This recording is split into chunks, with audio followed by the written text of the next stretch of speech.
Estamos de volta com mais um Tecnopolítica e dessa vez nós vamos conversar sobre o avanço das plataformas digitais na produção de alimentos e no campo.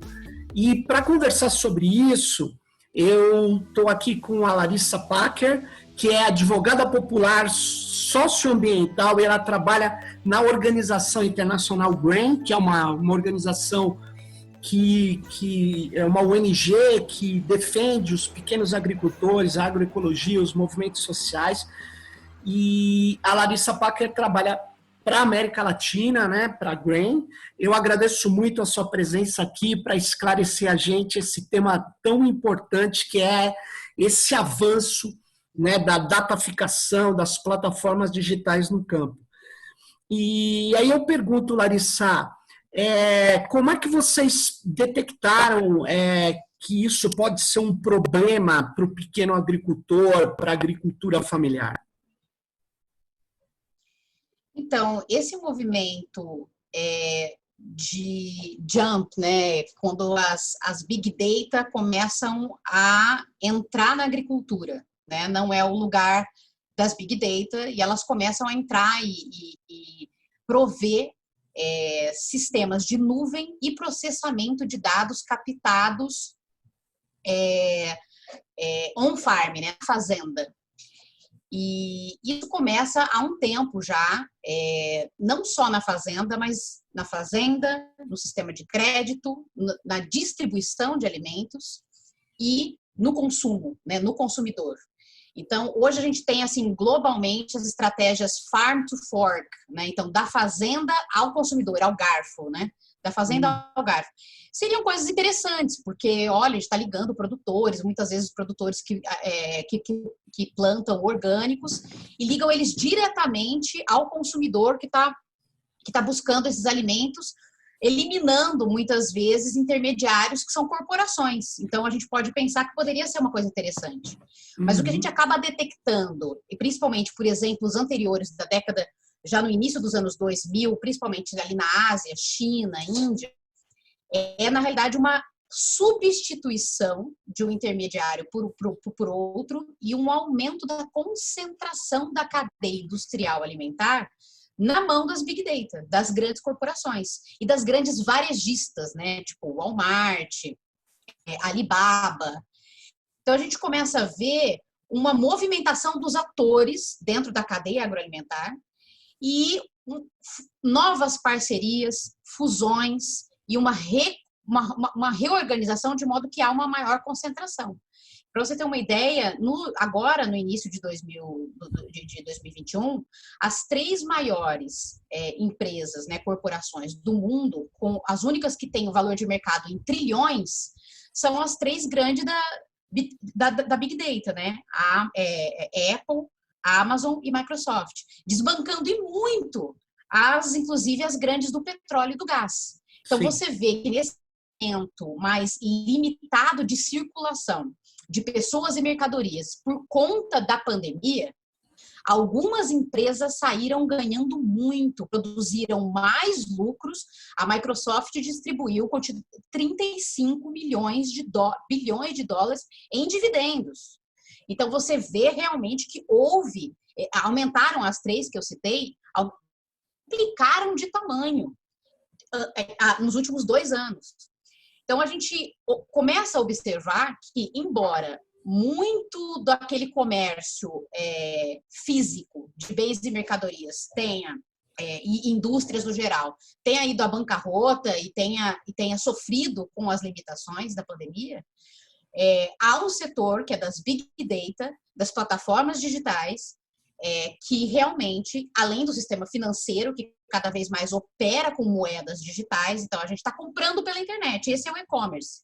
A gente não sai na rua, a gente não vai fisicamente aos restaurantes, aos supermercados, mas ferramentas como o iFood, lá na Ásia, a Alibaba, estão operando diretamente com plataformas digitais. Então, a gente está sofrendo uma financiarização. Você não precisa nem ter conta em banco. Você tendo qualquer tipo de plataforma digital, você consegue pagar por uma plataforma de compra e venda, mesmo não tendo banco, tendo acesso à internet. Então, o que a gente viu na Índia nos anos 2000, com a primeira SARS-CoV-1, foi justamente um boom do mercado varejista digital, das compras via online, por moeda digital, por plataformas digitais e num fenômeno que a gente chama de financiarização do sem banco. Muita gente não tem banco por conta de taxas bancárias, as pessoas estão no mundo rural, não tem agência, precisa de endereço fixo, então as pessoas mais vulneráveis e mais pobres não têm. Mas elas têm... Deixa eu só te perguntar uma coisa.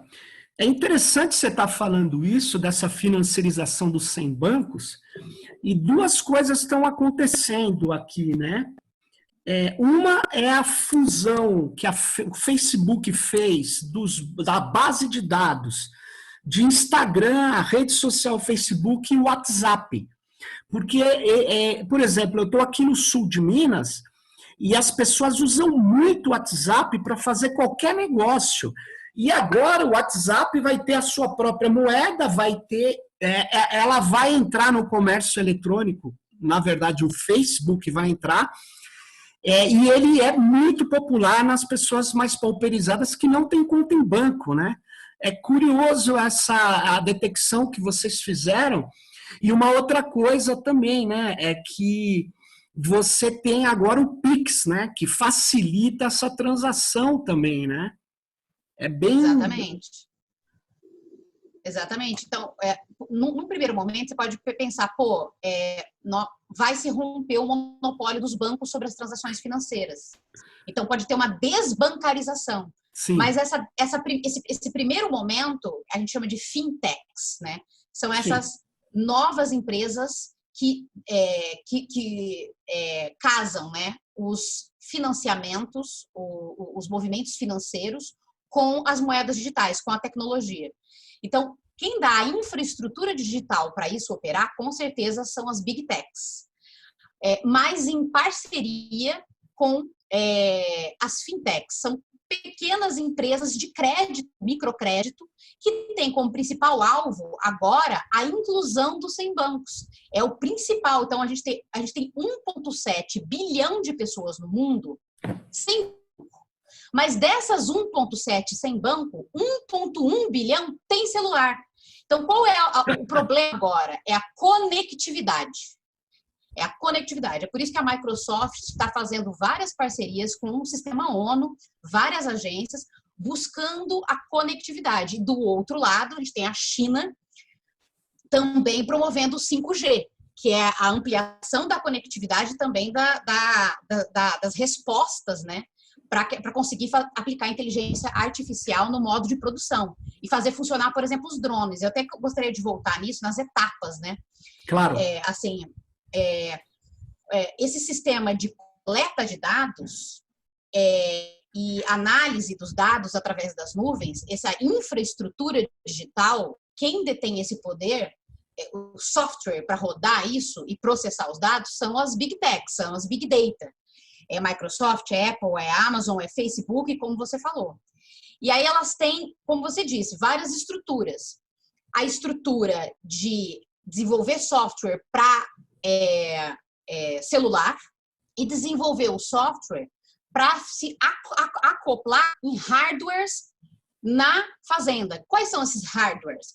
Tratores, drones, sensores. Então, aí você vê uma reorganização dos atores de novo. Quem que vai se meter na agricultura? Não é só as corporações tradicionais como a Bayer, a Syngenta ou a Cargill.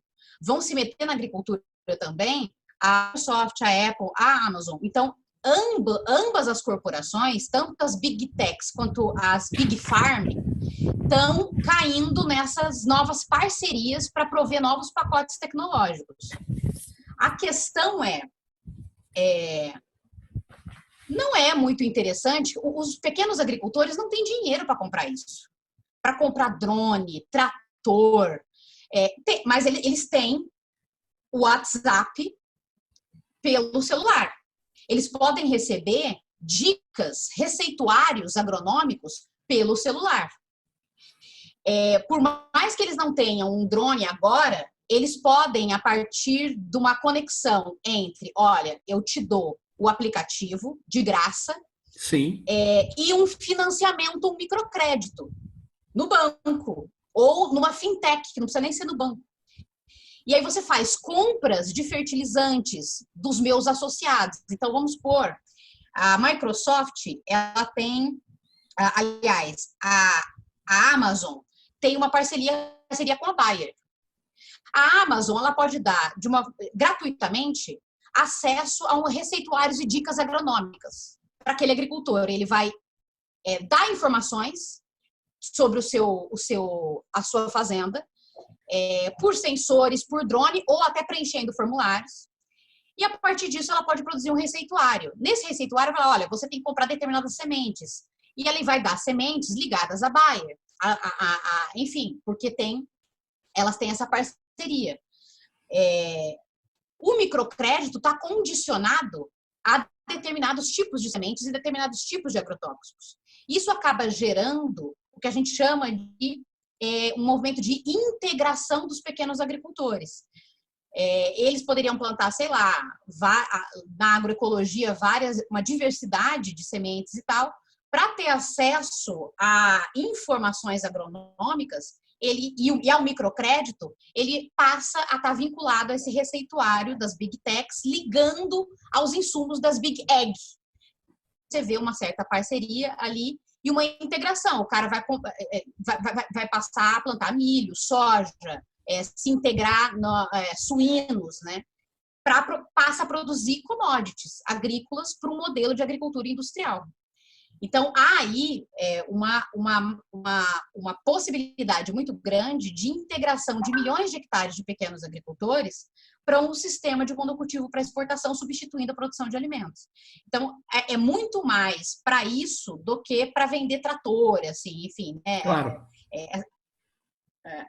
Agora, para você ver como que aconteceu, por exemplo, no Quênia. No Quênia, eles têm uma consultoria por chatbot, que é um WhatsApp deles. Sim. Chama Arifo. Arifo tem conexão com a Syngenta, eles têm parceria com a Syngenta. Então, para prestar consultoria agrícola para eles, eles têm esse WhatsApp deles, esse chatbot, através da conectividade da Vodafone. A Vodafone opera todo ali na Europa, na África. A subsidiária da Vodafone lá no Quênia é a DigFarm. Então, eles têm a conexão com o celular e a consultoria da Arifo em cooperação com a Syngenta.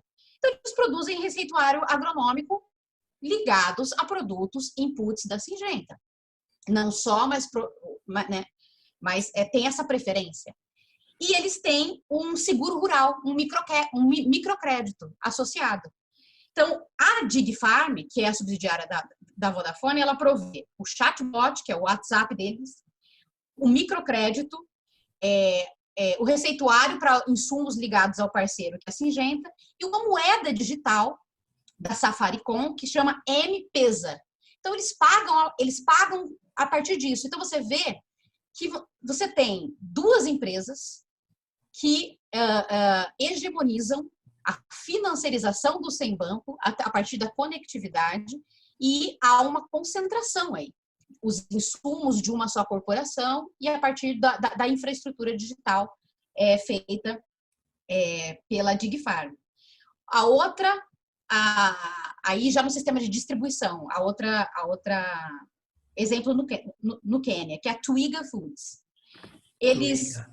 Twiga Foods. Eles começaram com uma boa ideia. Vamos, através da plataforma digital, conectar os produtores na região da periferia de Nairobi, no Quênia, e aí a gente investe em caminhões para entregar diretamente para os consumidores. Os consumidores, através da plataforma digital que eles desenvolveram, a Twiga Foods, em parceria com quem? Microsoft e Banco Mundial. Entre pequenos produtores e pequenas lojas varejistas, para que pudesse entregar para os consumidores. Então, essas pequenas lojas varejistas utilizaram a plataforma Azure da Microsoft e também pagavam com moeda digital através dessa plataforma. O que aconteceu? Começou a dar certo essa movimentação e os pequenos revendedores começaram a perder lugar para a Goldman Sachs e a rede francesa Auchan. Elas viram que estava dando certo. Você conecta a produção e o consumidor diretamente pela plataforma digital e eles iam ter muito mais clientela. Então, eles compram isso e aí as pequenas famílias, né, na cidade que vendem os alimentos, elas passaram por esse processo de uberização da economia. Elas passam a ser muito mais entregadores de delivery de produtos da Auchan do que, na realidade, pequenos empreendimentos urbanos. Então, você vê aí que as Larissa, corporações só uma começam coisa. a acompanhar. Uma pergunta. A Goldman Sachs é a grande empresa de corretagem financeira norte-americana, a grande empresa de capitais, né? Ela é uma investidora. Mercado de capitais, exato. Olha Então, só, ela entrou forte vê, nisso, então. entrou forte porque você vê que enquanto vários campos da economia estão falidos, a demanda por alimentos no mundo, Claro. ela continua, ela se mantém e ela também até aumenta. Muitos países estão comprando para fazer estoque, com medo de novas ondas. Então, a China já teve recuperação econômica estrondosa, a gente viu o primeiro trimestre aí com quase 18% de crescimento. A China tem uma demanda muito grande, né? A Europa está tentando, no acordo União Europeia-Mercosul, também garantir o seu estoque aí de soja, inclusive agrocombustíveis, para fazer sua transição verde, né? Substituindo combustíveis fósseis por agrocombustíveis. Então, eles vêm com o acordo União Europeia-Mercosul para aumentar a área plantada no Brasil e aumentar a aplicação de agrotóxicos, inclusive enquanto eles diminuem lá. Então, o greening, né? O esverdeamento da economia do Green New Deal europeu é muitas vezes às custas da externalização dos danos para nós. Sim. E aí a gente vê assim o sistema financeiro investindo em produção de commodities agrícolas, investindo também nessa nova demanda verde. Então, tem uma demanda aí de esverdeamento. Claro. Tem os agrocombustíveis e tem os alimentos. Então, a Goldman Sachs não é boba nem nada. Quem mais está se valorizando no mundo são as big techs. E vê nesse nicho, né, de fornecimento de alimentos, mas também de energia a partir de renováveis, uma grande oportunidade de lucro. Além de garantir a conectividade. A guerra do 5G é aí a nova Guerra Fria, aí, né? Sim. O leilão no Brasil vai acontecer agora. E aí os Estados Unidos patrocinando Ericsson, Samsung, em detrimento da China, né? Então, a gente vai ter aí uma oportunidade muito grande de ampliar conectividade e financiarização em todos os setores da economia e também da agricultura, incluindo muitos pequenos agricultores. São 500 milhões de famílias agricultoras. A questão é que há uma resistência grande de entrada na Índia, de entrada em alguns países da África, porque os intermediários são essas pequenas famílias, elas sobrevivem disso. Então, são pequenos agricultores, são pequenas famílias que distribuem alimentos. E se entra o mundo corporativo aí, com plataformas digitais e com deliveries e com e-commerce, você desestrutura toda a economia de pequenos agricultores e pequenas famílias que entregam e distribuem os alimentos, né? Só que, infelizmente, isso está acontecendo. Não sei se você viu, mas a Índia está com uma revolução dos agricultores. Sim. Contra 3 leis que garantem a entrada das corporações no mercado de sementes, no mercado de agrotóxicos e no mercado de distribuição de alimentos. É isso que fez com que os agricultores fossem para as ruas, mais de 10 milhões de agricultores, reivindicar que se retornem à lei que garante que o Estado pague preços justos para os pequenos agricultores e que garanta que a distribuição seja feita por pequenas famílias, que é isso que garante a renda dali. E aí eles acabam colocando as corporações e os pequenos em igualdade de condições, livre mercado. E aí você vê a Alibaba, Tencent, o Walmart, né? Para você ter uma ideia, o Walmart e a Amazon, eles têm 2/3 hoje do comércio de varejo na Índia. Então você vê 2/3.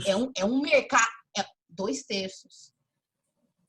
É um Ou mercado seja, que eles... esse processo que aconteceu em algumas grandes cidades do Brasil, existiam as pequenas quitandas, Exato. os empórios, as lojas de frutas, aí chega aquelas estruturas padronizadas com muito capital, e aí você tem o Dia, você tem supermercados que são projetos pequenos para caber onde tinha uma demanda menor, mas que são centenas. Então, eles dominaram uma parte desse comércio, retirando o pequeno, o médio.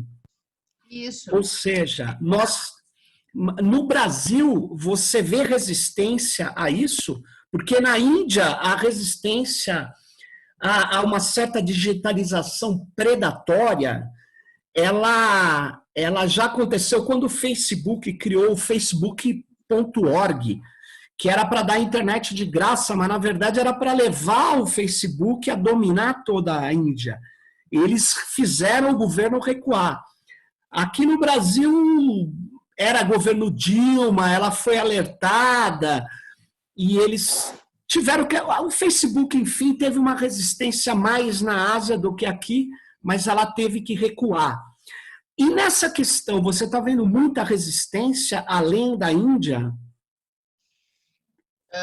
Olha, mesmo com a resistência da Índia, agora, por exemplo, o Facebook, que, como você disse, tem uma parte institucional, de comércio institucional dentro do Facebook, que pega mais, inclusive, as pessoas que não têm tantas posses, né? Tem o Instagram, o Facebook e o WhatsApp, e a partir do WhatsApp você consegue fazer compra e venda, e com a nova moeda você consegue fazer a moeda digital, toda uma hegemonia aí das big techs, do Facebook, por exemplo, no mercado financeiro. Eles compraram a Reliance Jio, que é o maior mercado de pequenos varejos da Índia. Eles compraram. Então, esses pequenos varejos vão estar organizados pelo Facebook. E as compras vão ser feitas via Facebook. Então, lá na Índia. Então, eles gastaram quase 6 bilhões de dólares e compraram o maior mercado varejista da Índia. Então, está tendo um assalto muito grande, é isso. Você elimina os intermediários, que na realidade são pequenas famílias, e aí as grandes plataformas passam a substituir, ganhar lucros, e a dependência é muito grande, que muitas vezes está casado com o sistema financeiro e com um pacotão que vai submeter as pessoas a endividamento, a fraudes, né? Enfim. Só que na Índia eles têm uma cultura muito grande mesmo de resistência.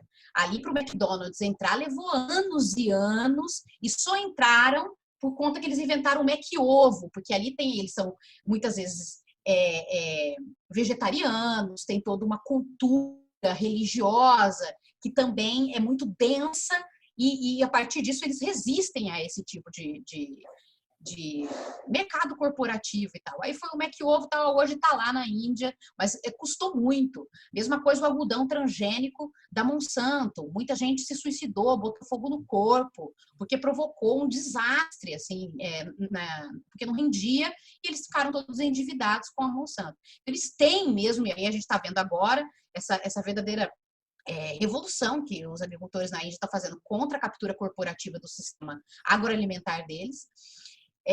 Mas no Brasil, o mundo todo está preocupado com a nova política de privacidade do WhatsApp, levando muita gente a migrar para outras plataformas ou pensar no software livre, em outras estruturas. Nós mesmos, militantes de direitos humanos, que têm acesso a uma consciência crítica, a gente continua utilizando o WhatsApp como a principal via de troca de informações. A gente não migra. A gente vai e volta, né? Então, a gente está refém, né? A plataforma Zoom, outras plataformas de conversa digital. A gente está patinando para conversar sobre software livre, sobre formas e aí que entra, eu acredito, a juventude. A juventude gosta, a juventude está aí, e a gente deveria envolver mais politicamente a juventude para pensar formas livres dessa captura corporativa do meio digital.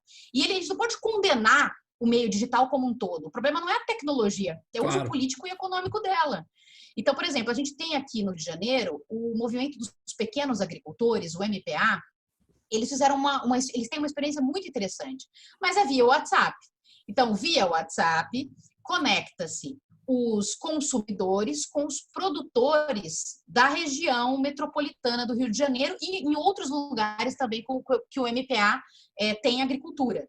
Então, vem feijão da Bahia, arroz, vem milho não transgênico do Sergipe, né? E a partir de um sistema local de distribuição de alimentos, eles colocam isso dentro, aqui em Santa Teresa, eles têm um lugar, que é o Raízes do Brasil, para concentrar os alimentos.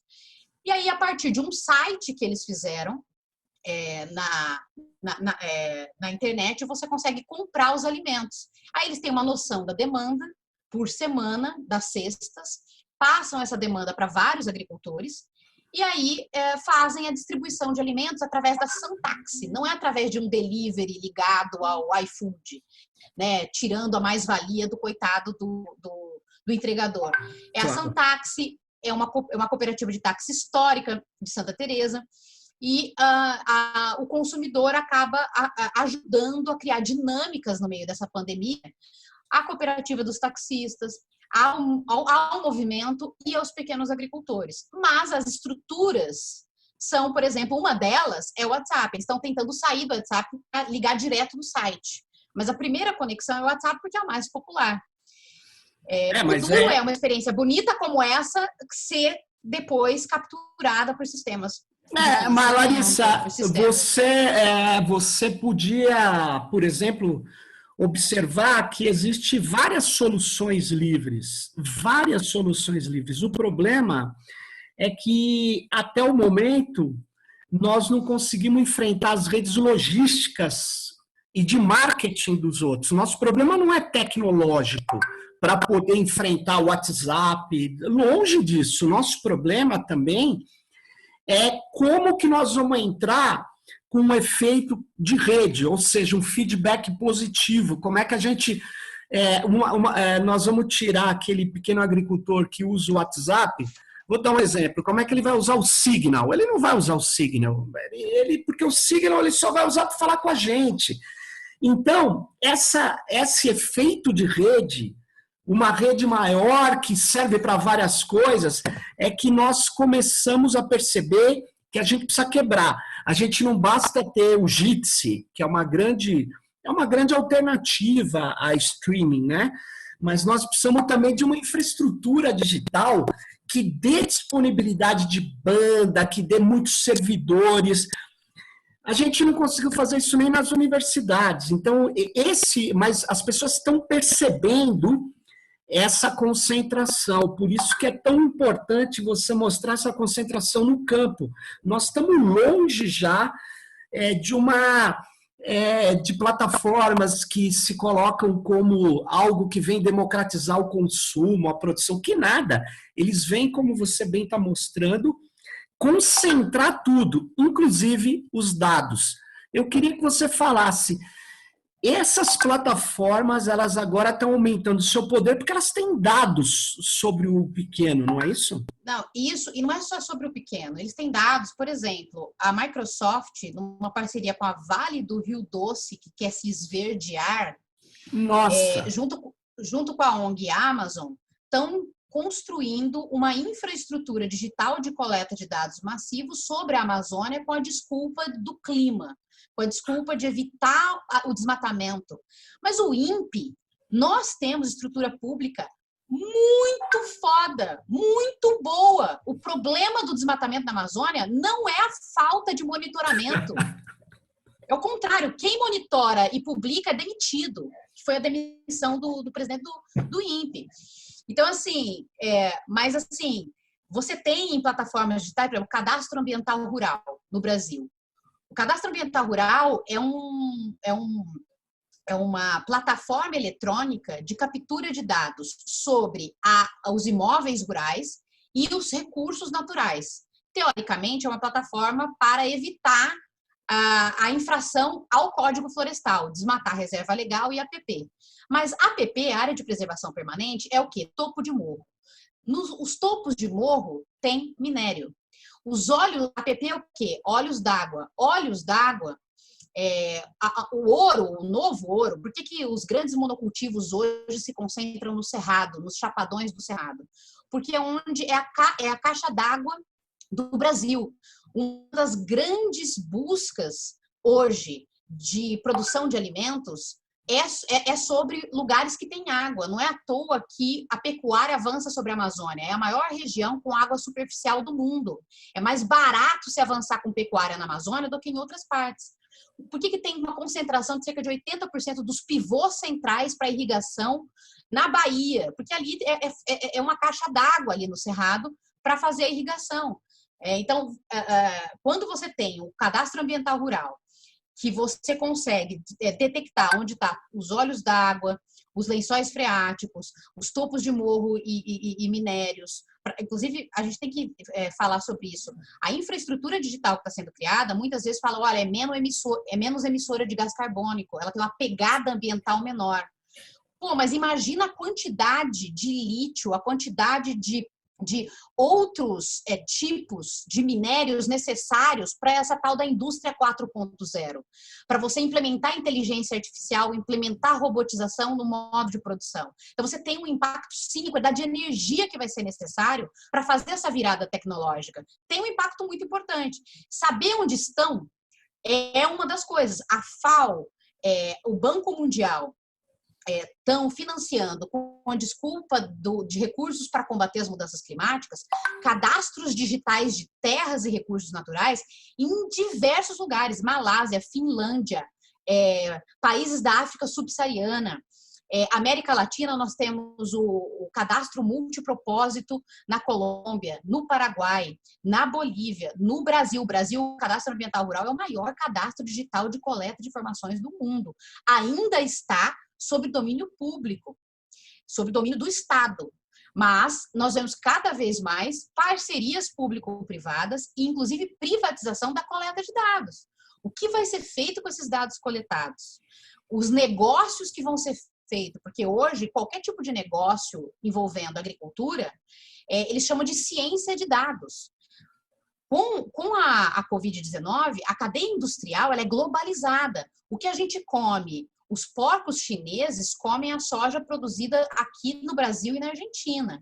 Ao mesmo tempo, muitas vezes o porco que a gente come não vem daqui de Santa Catarina, vem lá da China. Então, embora a agricultura seja local, o sistema industrial é globalizado. Houve rupturas nesse sistema. Quando você tem blockchain, quando você tem um sistema de captura de dados de toda a cadeia industrial, eles têm eles preveem a quantidade de demanda dessas cadeias para evitar rupturas, a quantidade de alimentos que eles vão ter que guardar em estoque.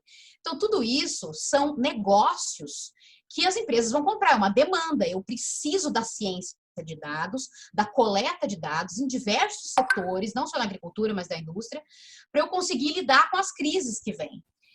E as crises climáticas, tá aí, olha, predição de chuva, predição de seca, isso tudo são negócios com crises climáticas e que quem vai mais ganhar sobre isso é que tem a captura de dados.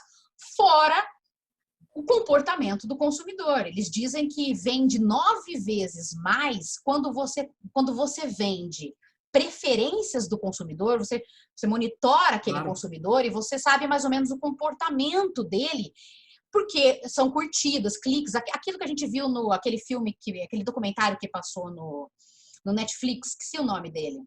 O documentário? No Netflix. Que ele fala sobre... Sei, do esquema de dados da Califórnia. Tem tipo uma persona que eles criam. Na o nosso verdade, consumidor, né? a gestão dessas plataformas, Larissa, é feita por algoritmos, sistemas algoritmizados, Exato, que aquele filme teatraliza. Para falar a verdade, eu teatraliza. estudo esses algoritmos, eu acho que aquele filme tem no final, Larissa, uma ideia meio ludista, então não há o que fazer, você fica até derrotado. Eu não concordo com. Apesar que tem muitas coisas boas, mas a operação dessas plataformas é uma operação com estatística, na verdade, operada por algoritmos de predição, com machine learning, principalmente deep learning. Então, ela consegue estruturar padrões de consumo, de comportamento do consumidor, e aí que vem o que você falou, né? O marketing deve ter técnicas que diz que é mais fácil vender um alimento X para quem tem aquela predisposição, né? E eles vão coletando. Eles falam que, olha, você vender é um mercado de venda de informações sobre consumidores hoje, né? E diz que essa venda de sugestões personalizadas, ela vende mais do que se você der um cupom de 30%. Olha. Assim, na estratégia de marketing, se você apresentar sugestões personalizadas de acordo com gostos, isso vende mais do que... Então, com certeza, essa tal da ciência dos dados, aplicada para a agricultura, crise climática, etc., mas aplicada por essas grandes, pelo e-commerce, né? Vai promover uma financiarização da economia muito mais profunda do que a gente tem hoje. A pretensão é realmente substituir o papel moeda pela moeda digital. E aí, Sim. quem detém a infraestrutura para fazer isso, e também as próprias moedas, né, essas fintechs que vêm aí para concorrer com bancos, vão aí hegemonizar e reorganizar esse sistema financeiro. Então, essa dança entre as big techs, sistema financeiro, e o nosso tema aqui, as corporações, as big ag, né, da agricultura, isso, assim, num próximo período vão acontecer fusões e uma concentração muito grande em detrimento de pequenas famílias que têm os seus negócios ligados a isso e dos pequenos agricultores. Larissa, além de acesso a microcrédito, vão ter que estar integrados em vez de produzir alimentos, muitas vezes da agroecologia. Veja bem, como um aplicativo que está sendo desenvolvido em parceria com a Yara, que é a maior produtora de agrotóxicos do mundo, em parceria com a Syngenta ou a Bayer, como ela vai dar uma predição baseado na agroecologia? O algoritmo dela é baseado em grandes monocultivos para exportação. A qualidade do dado depende da área ter uma homogeneização também. Claro. Então, há aí, através das plataformas tecnológicas, um esforço para integrar esses agricultores, que muitas vezes têm outros modos de produção, agroecológicos, enfim, para a cadeia de produção agroindustrial e grandes monocultivos. Interessante, porque você está falando que o problema não é só a concentração econômica, a eliminação das famílias. Você vai ter um envenenamento maior, você vai ter um peso maior dessas empresas de transgenia, na verdade, de fertilizantes, né, de agrotóxicos, né? Sim, mas está acontecendo um movimento, por exemplo, a Europa, com o Pacto Verde, prometeu diminuir 25% o uso de fertilizantes e diminuir em 50% o uso de agrotóxicos, de pesticidas. E incorporar cerca de 1/4 das suas terras ao orgânico, né? Não falo de agroecologia, falo de orgânico. Você pode ter um monocultivo com menos uso de agrotóxico e isso ser chamado de orgânico. Então, por isso, embora eles exportem os danos, então, por exemplo, a Europa pode fazer isso porque ela importa 1/5 dos grãos e ela importa 3/5 de carne e leite. Então, ela pode cumprir isso dentro da Europa, mas ela exporta, então é só ela aumentar a importação, inclusive diminuindo o preço, o valor, né? Aumenta as cotas e diminui as tarifas. Pelo acordo União Europeia-Mercosul, por exemplo. Então, você aumenta a quantidade de terras dedicadas aos monocultivos no Brasil, Argentina, e a quantidade de agrotóxicos. Mas isso, de certa forma, esse acordo verde, o Green New Deal europeu, vai...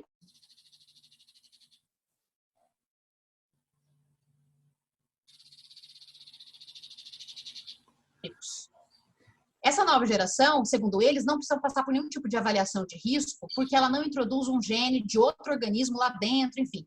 Essas novas tecnologias envolvem biotecnologia, modificação de gene, com efeitos adversos, vários que foram comprovados, estão sendo vendidos com as novas tecnologias verdes.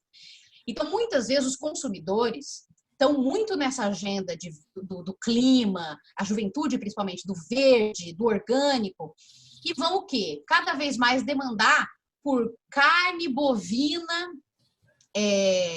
feita a partir de soja ou a partir de laboratório. E a gente acaba não discutindo que esses alimentos estão substituindo o conhecimento tradicional, agricultura familiar, uma diversificação de base produtiva, por as corporações, alimentos feitos em laboratórios.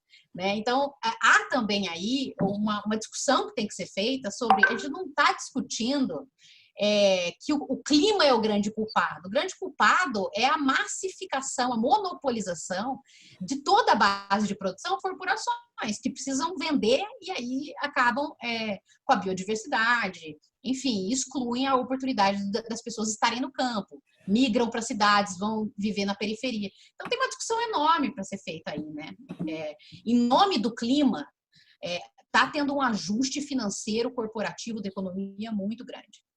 Sem dúvida, sem dúvida. Agora, eu estava vendo, Larissa, você me mandou, quando a gente estava conversando aqui para montar esse episódio, você me mandou uma coisa que me deixou muito curioso, que além de tudo isso que você nos colocou aqui, tinha uma pesquisa que vocês estavam fazendo sobre tecnologias de georreferenciamento para poder medir imóveis rurais. Na verdade, você, junto com a pesquisa, quase que alertava que é um novo tipo de grilagem, não é uma grilagem digital, feita com GPS, que vem complicar mais ainda a situação das terras devolutas. E como que funciona isso? O exemplo prático é o cadastro ambiental rural, né? Ele faz esse mapeamento de recursos, mas também da terra. E ele não exige... Então, o CAR é um instrumento eletrônico autodeclaratório. Você abaixa o módulo do CAR no seu computador e você, através do shapefile, você consegue desenhar aonde está o seu imóvel e o tamanho dele. E você autodeclara onde está a sua reserva legal, você autodeclara o tamanho do imóvel e tal. Teoricamente, o Estado deveria verificar essa informação para que você possa estar com o seu imóvel legalizado. Mas o Estado de Minas Gerais, por exemplo, afirmou que com os recursos humanos que eles têm no Estado, eles demorariam 100 anos para verificar as informações autodeclaradas. E o CAR não exige, por exemplo, documento de domínio, comprovante de título de matrícula no cartório. Então, o que eles vêm fazendo com a digitalização? Eles chamam de digitalização da governança da terra. Digitalização da terra. Eles estão separando o caos do cartório, porque no cartório a gente já tem vários documentos e matrículas que vêm de grilo, né? São documentos fraudados, falsificados. Ali você já tem um problema grande. Nos cadastros oficiais do INCRA, que é, por exemplo, o CIGEF, só quem tem matrícula, que comprove que tem matrícula, que pode colocar os dados nesse cadastro digital de terras. Com a criação do CAR, não se exige nada, nem o CIGEF, nem o documento de propriedade. É uma autodeclaração, sem verificação, não tem tempo de verificação pelo Estado. Então, é óbvio, a lei, o Código Florestal fala, o cadastro ambiental rural é um mecanismo de organização das políticas ambientais no país. Não pode ser usado para fins fundiários. Mas, olha, é o primeiro documento digital, depois que você insere as informações, você tem um registro do CAR. É um documento oficial do governo, que pela primeira vez liga um CPF ou um CNPJ a um tamanho de propriedade. Então é óbvio que o CAR está sendo utilizado de maneira fraudulenta, porque tem essa lacuna estrutural, que ele é autodeclaratório sem verificação. Então, muita gente usa o CAR para compra e venda de terra. Se você for na OLX, você vai ver vendo imóvel de 500 mil hectares com CAR, tipo com CAR, como se fosse com o documento da terra. Então, só o fato de ter o CAR já tem uma especulação imobiliária, né, já tem um ágio, já tem um valor agregado sobre a terra, porque, né, não é grilada, não é escuso, porque eu tenho CAR. E, além disso, muita gente usa o cadastro ambiental rural para fazer despejo judicial. Então, há uma sobreposição, para você ter uma ideia, cerca de 30% do território brasileiro a mais cadastrado do que o passível de cadastro. Você tem 30% de Brasil a mais do que aquele que poderia ser cadastrado. No estado do Pará, você tem 4 vezes mais. Nossa. Então, há uma sobreposição. Parou o som. Mostrar. Agora, tenta falar que voltou. Tem ali, em Canaã dos Carajás, a gente tem o CIGEF, que é um cadastro digital, autodeclaratório, mas que exige o título e a matrícula. Você tem lá uns 5, 6 CIGEF da Vale. CAR, você tem um monte de CAR da Vale sobre unidade de conservação, sobre assentamento de reforma agrária, sobre terra indígena. Então, você está usando o CAR como uma plataforma, como pavimentando o caminho para a regularização fundiária. Por quê? Em 2020, a gente tem um decreto que regulariza a lei, que é chamada Lei da Grilagem, que o Michel Temer editou 8 meses após o golpe. Ele desestrutura 26 marcos legais fundiários com uma medida provisória, uma típica medida de exceção, típico de momentos de exceção mesmo, né? Desestrutura 26 marcos fundiários, e aí para autorizar que você pode privatizar ocupação ilegal de terra pública até 2.500 hectares. Antes era 4 módulos, o Lula editou uma medida provisória que foi até 1.500 hectares, e agora foi para 2.500 hectares, e para ocupações mais novas, até 2008. Então é uma transferência massiva de terra pública na Amazônia Legal, e também propriedades do INCRA fora da Amazônia Legal, para as mãos privadas. É um destaque da terra e com até 90% de desconto. O decreto de 2020 fala que você pode entrar com a requisição para regularizar a ocupação ilegal de terra pública a partir do CAR, a partir de um documento autodeclaratório. Então, quem tem CAR já pode entrar com um requerimento. O requerimento dá direito a um certificado de ocupação da terra. Ou seja, o termo correto é grilagem digital. Porque agora não precisa pôr. Qual que é a ideia da grilagem? Né? Você fajutava um documento com grilo dentro da caixinha para falar que o documento era antigo. Agora, você não precisa disso. Não. O governo, na verdade, está incentivando, vamos dizer, uma ocupação de terras públicas por parte desses grileiros, por parte desses... na verdade, é uma anistia do que é crime, invasão de terra pública é crime. Uma anistia artigo 20 da Lei de Terras, de 1964. Então, assim, além de ser uma anistia ao crime de invasão de terras, é também uma transferência de terra pública e de orçamento público, que ele se dá desconto, já está 90% do valor da terra nua. Então, o Amazon, ele apurou que até 21 bilhões de reais estão sendo transferidos por conta desses descontos. E de terra pública. E a Constituição Federal fala, olha, no Brasil a gente tem uma cláusula de transformação social. Então, você precisa... A terra pública, ela deve ser destinada prioritariamente para os beneficiários da reforma agrária.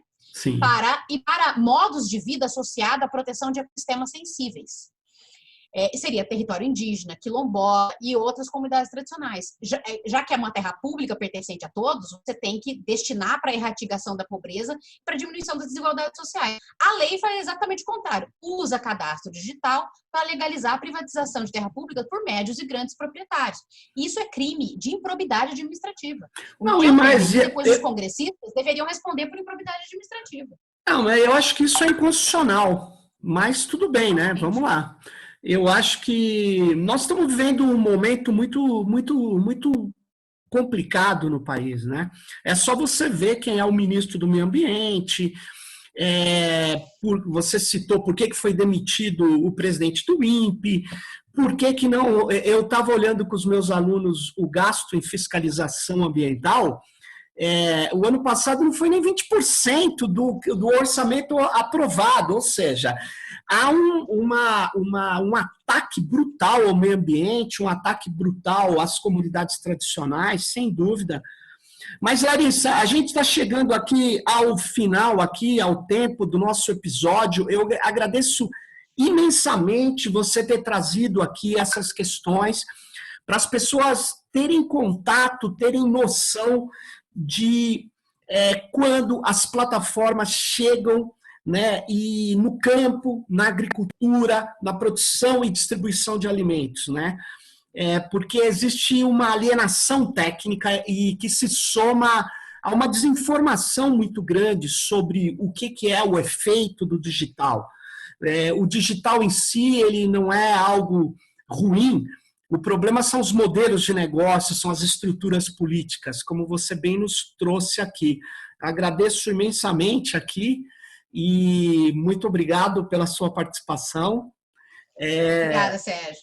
Legal, então, Larissa. Muito obrigada. E só lembrar, comer é um ato político. Todos os dias a gente tem a oportunidade de financiar, apoiar outros modos de produção. E a agricultura familiar está aí resistindo para dar alimento saudável no momento que a gente precisa estar com o sistema imunológico alto para resistir a crises sanitárias de saúde. E está aí uma dica para os movimentos sociais, para os organizadores, para o pessoal das ONGs. Nós precisamos fazer plataformas para enfrentar esse tipo de chegada dos grandes aí, e nós temos tecnologia para isso. Fica ligado no próximo Tecnopolítica. Valeu, Larissa. Até a próxima. Bye, bye. Até a próxima. Até.